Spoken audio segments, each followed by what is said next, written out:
गृह मंत्री जी क्या जवाब देंगे? इसके लिए तो नेहरू जी जिम्मेवार है। सीआरपीएफ 1939 में बनी थी जब नेहरू जी प्रधानमंत्री नहीं थे सर।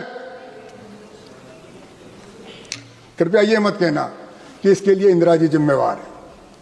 आप इंदिरा जी के बारे में कुछ कमी है तो जरूर बताइए, पर इंदिरा जी वो ही हैं जो आप बार बार कहते हो पाकिस्तान हमारा दुश्मन है, पाकिस्तान का ये कर देंगे। इंदिरा गांधी ने बात कम करी और पाकिस्तान के 2 टुकड़े करा दिए, वो इंदिरा गांधी थी। वो आप अपने मुंह से नहीं कहोगे कि हमारी सबसे देश की बड़ी चुनौती पाकिस्तान है। 2 टुकड़े किए, उन्होंने राजनीति नहीं करी, उन्होंने कर्तव्य निभाया। वो इंदिरा गांधी थी जिसने सिक्किम एक दूसरा इंडिपेंडेंट कंट्री था उसको हिंदुस्तान में मिलाया, पर राजनीति नहीं करी। उन्हें देश हित में किया, जनता के हित में किया। करना कुछ नहीं, बातें बड़ी बड़ी करनी। वोट भी नहीं मांगे पटेल, करना कुछ नहीं। मुझे बताइए क्या किया आपने, क्या किया? पाकिस्तान की कितनी इंच जमीन ली आपने? नहीं बात करोगे आंतरिक सुरक्षा की? आप तो इंदिरा जी ने कर दिया, नेहरू जी ने कर दिया, एक उन्होंने किया। उन्होंने देश को निर्माण किया, देश को आजादी दिलाई। इस पार्टी के वो सदस्य थे, कांग्रेस पार्टी के सदस्य थे, कांग्रेस पार्टी के बड़ा नेता थे। नेहरू जी का भी योगदान था, गांधी जी का भी था, पटेल का भी था, और जितने हमारे स्वाधीनता संग्राम सब पार्टियों का, एक पार्टी का आंदोलन ही था, उसका नेतृत्व कांग्रेस पार्टी ने किया। अनुराग जी के समझ में नहीं आ रही, मैं इनसे अलग से समझा दूंगा।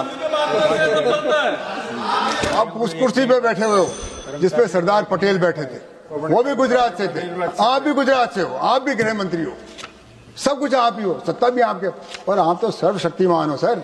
आपको डर किस बात का? आपको चैलेंज कौन करेगा? आप तो आईपीएस अफसर है ना? हाँ हाँ बिल्कुल है सर। सर मैं सदन का सदस्य हूँ सर। Very good. मुद्दा सेवानिवृत्त कर्मचारियों के और केंद्र सरकार के बीच में था। वो कब गए कोर्ट में? जब उनको विभाग में न्याय नहीं मिला। न्याय देना विभाग का काम था। वो आपसे पीड़ित होकर उन्होंने कोर्ट की शरण ली, और सुप्रीम कोर्ट में एक दिन में फैसला नहीं हुआ सर। आप इतने दिन से सरकार में, ये महीनों सालों साल ये केस चलता रहा, आपने उनको बुलाया ही नहीं। सुनते उनकी क्या पीड़ा है? आपका कर्मचारी आपके खिलाफ कोर्ट में जा रहा है, वो आपके पास क्यों नहीं आया? और आया तो आपने उसका सुना क्यों नहीं?